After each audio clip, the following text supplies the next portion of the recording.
gentlemen, we're moving on to the office of Keith Parker. He is the minister over our teens. He does a fantastic job. He's overworked. Right? I don't know, it's 3 o'clock, I'm about to go home, so just kidding. Edit. Okay, well, I am scooting back now, ladies and gentlemen. I will not be in the shot. So let's start at the very beginning of Keith Parker's life. What is your birthday? My birthday is November the 16th, 1978. That is coming on up, isn't it? It is. And do you have any early memories? Yes, I have some. Were they happy memories? They were good. They were Good memories, yeah. Very good. I grew up in a very loving house, so I remember just a lot of squirrely and laughs and tickle fights and all that sort of stuff. So Yeah. Oh, good. And I know a lot of your early, like your pajamas and your tricycle and That's things right. like that. I know some of your stuff. So is there any, like when they named you, do your parents have a story behind why they chose Keith, or is that an uncle or anything like that? I don't think my parents had a reason for choosing Keith other than that they liked it.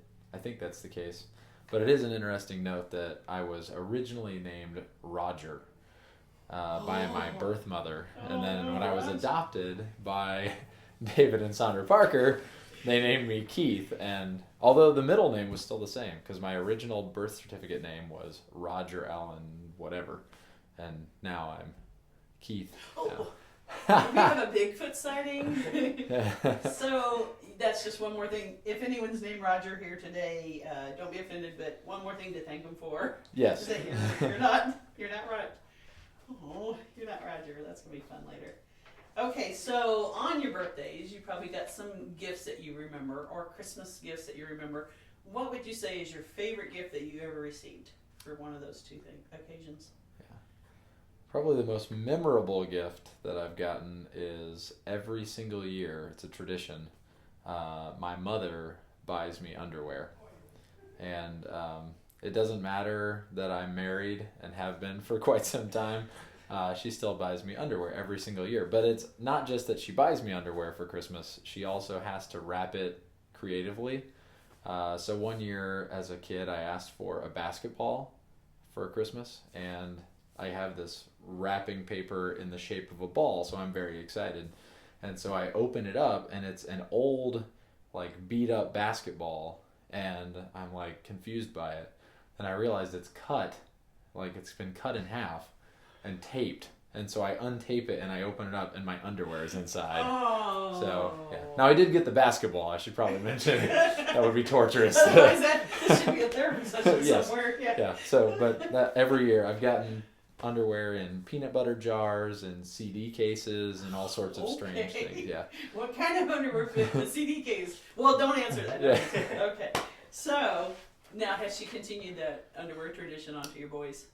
Yes. Oh, good. So also she's got given- years of coming up with. Oh babies. yeah, it's great.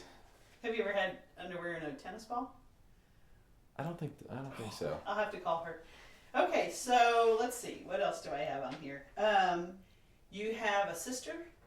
I do have a sister. That's your one and only sibling? Yes. And do you have any funnies about your sister? Yes. Yeah, my sister is 4 years younger than me. She's also adopted. She lives in California currently. But I remember when we were kids, we were taking a bath, and somehow one of us got the bright idea that we should use the wash rag that was in the bathtub with us and have some sort of like a teeth tug of war kind of thing. And so we started, like, I put it in my mouth, she put the other in her mouth, and we started like fighting like that. And I won because I ripped out her front tooth, which was awesome. So take that. Wow. Who needs a pet? That's fantastic. Okay, in Sunday school as a small child, did you have a favorite song Yes. that you would do? What's your favorite? Do you want to sing a little bit of it for us? Or Well, I sang part of it in a sermon the last time I preached, which was Ananias and Sapphira. That was one of my favorites. So Yeah. Ananias and Sapphira get together to conspire a plot to cheat the church and get ahead. They knew God's power didn't fear and tried to cheat the Holy Spirit. Peter prophesied it, and they both dropped dead. Woo! God loves a cheerful giver. Give it all you've got. He loves to see you laughing when you're in an awful spot. So when the odds are up against you and you cannot do a thing, praise God. To praise Him is a joyous thing. Whee! Wow. Yeah. So if you had not been a youth minister, you probably could have spoken at the end of car commercials. Because that's pretty quick. Yeah, maybe. Pretty well. Father pretty Abraham. articulate. Father Abraham was also a hit. That was the one we always, or you can't get to heaven in a Kleenex box. That was always popular. So. Yeah, that's a good one. All right, and now what about Bible stories? Did you have a favorite story or favorite scriptures or as a kid? Yeah, as a kid I always liked David and Goliath and Jonah and the whale and Daniel and the lion's den, kind of the regulars. So now as I'm older, I've, graduated to things like Shamgar, who, killed a bunch of Philistines with a donkey, I don't know, ox goad or something, I don't know. It's kind of weird. Wow, very good. Yeah, they had some odd weapons back then, jawbones and ox goads and... Okay, let's see. At what age did you first know that you were going to be a minister? I got called to ministry when I was a junior in high school. So I'd always kind of felt an inkling that direction, but I didn't really know what to do with it, if I was being called or if it was just something I thought would be fun. And so my junior year of high school, right before my junior year, I should say, at church camp, I felt the calling of the Lord to pursue ministry. So how did God make that clear to you that at that church? Yeah, well, I was there as a faculty member. I was helping out my new youth minister. He'd only been there a couple months. His name was Russ Smith, and I was helping him out with these 3rd, 4th, and 5th graders. And so I asked him one night, I said, so how do you know if God is calling you to ministry? Like, how do you figure that out? And he said, well, I think God would honor that if you asked him. So just ask him to make it abundantly clear, and I think he will. And pretty quickly, I don't know if God always works this quickly, but it was like express delivery for me. The next day, we were like playing kickball, messing around, and between dinner and recreation time, there was this little stretch of time where there was go clean up or get ready for dinner or whatever. And as I was sitting there on a concrete bench at Rainbow Christian Camp, I had like in a half an hour stretch about 12 different people come up to me and say, you're really good with kids. You should think about going into ministry or something. Wow. And so it was just like, okay, God, I got it. I guess I will pursue that. Wow, so. He did honor you asking him about that. Yeah. So, here's a good one. How did you meet your beautiful wife? Jill and I went to kindergarten together. So was it like hubba hubba right away in kindergarten? No, actually she wouldn't talk to me until we were like sophomores in high school. She actually still to this day has a note that I wrote her in 5th grade asking her if she would go with me, circle yes or no. And I was really mad because she circled no, but she circled no in pen, which meant that I couldn't like erase the no and then reissue the note to another girl. Oh. So yeah, I had to write the whole new note. It was very upsetting, but she still has it. So yeah. So I tell people we're like Corey and Topanga because we've known each other our whole lives and grown up together. And I finally won. I finally persisted until she would. Well, you missed something on your note. It should have said later. She might have circled that. Yeah. Maybe later. Yeah. So, in your years of dating, how long did you date? We dated for about 3.5 years.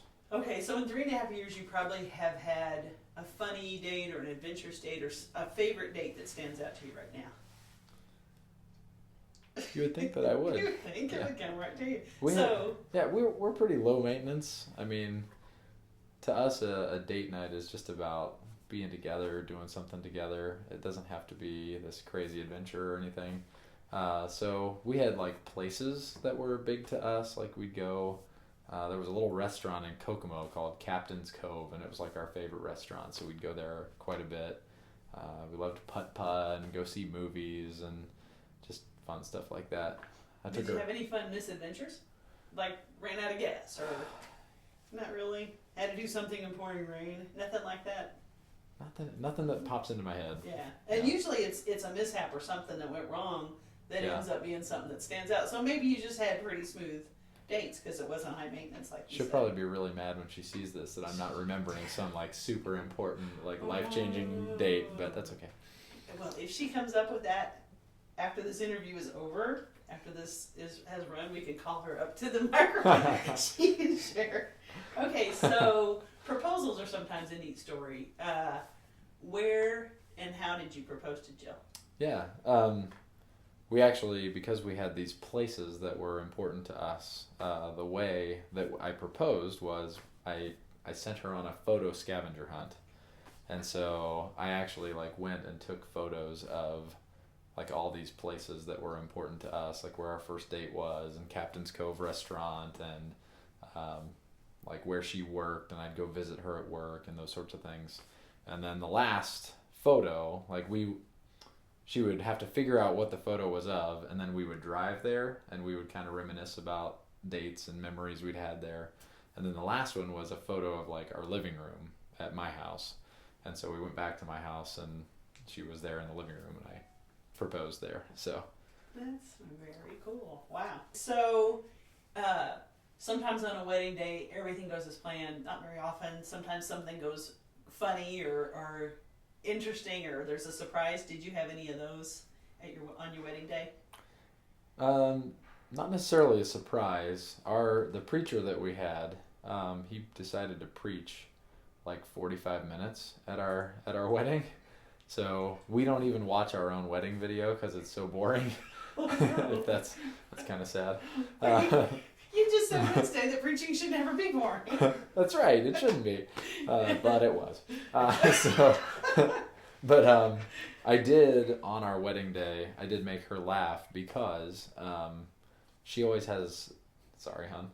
She always has trouble figuring out like left from right when she's in a stressful situation. So like, yeah, if we're driving down the road and I'm like, turn left, like she'll always turn right every time. So I thought, hey, wedding day, kind of stressful.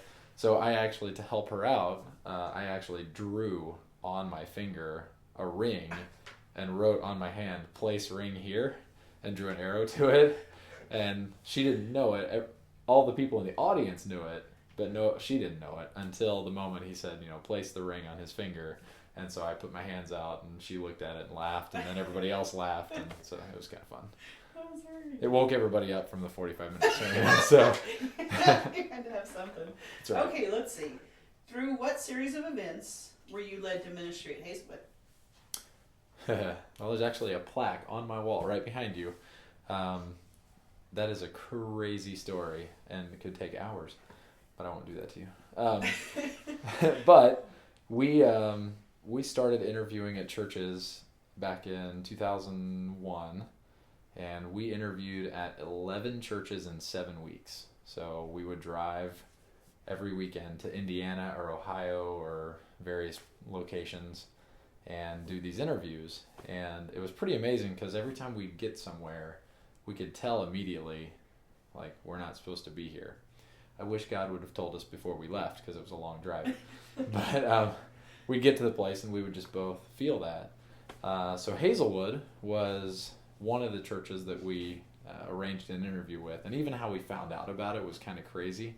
The former youth minister at Seymour Heights Christian Church, where I was ministering at the time, he happened to show up at a TCTC meeting, Tennessee Christian Teen Convention meeting, that I happened to attend for the first time ever, and we met, and I just mentioned in a prayer time, said, hey, we're looking for a ministry. Anybody know of any? And he said, hey, I heard that Dave Empson is going to transition and be the National Missionary Convention director, so I bet his position at Hazelwood's open. So I called Hazelwood the next day, and again, kind of funny, but I called and I got Rita, and I said, hey, I'd like to speak to the senior minister. Is he there? And she said, well, he's not here, but our worship minister is here. I said, okay, I'd like to speak with him if that's all right. What's his name? And she said, well, it's Terry Pepple. Well, I attended Johnson Bible College with Terry Pepple, and it just so happens that the way they took attendance at chapel in Bible College was by alphabetical order. That's how you sat. So Pepple, Parker, we sat right next to each other, and that's how we had known each other. So I kind of rediscovered where Terry was and talked with him and submitted a resume, and then we began the process and interviewed here and just loved it. Matter of fact, we left our interview here and we loved it so much that we got on the interstate and we went the wrong direction because we were so excited. We were just talking about the interview and stuff, and we ended up at the sign that says, "Welcome to Illinois," before we realized that we had gone the wrong way and had to turn around and drive back. But But yeah, so then later on, as the interviews and everything kind of came and went, we were kind of waiting on the Lord's decision and all that. And there was a bunch of different things that happened. But one of the big ones was I had a friend named Eric, and at a prayer time at Seymour Heights, he prayed, if Keith and Jill are supposed to go to Hazelwood, give him a sign today that tells him that's where they're supposed to go. And I thought that was a pretty bold prayer. But I went back to Johnson.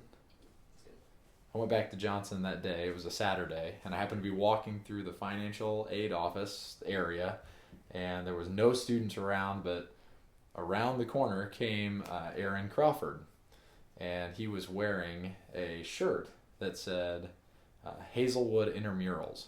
Well, I'd known Aaron for a long time. He'd gone to our college ministry at Seymour Heights, but I'd never seen him wear this shirt. And I said, Aaron, what's that shirt about?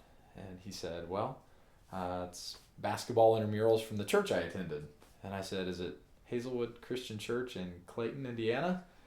He's like, well, yeah, how did you know that? I said, well, my wife and I just interviewed there not long ago for the youth ministry position. He said, oh, Steve Ranson's about to marry me and my wife, and it's going to be great.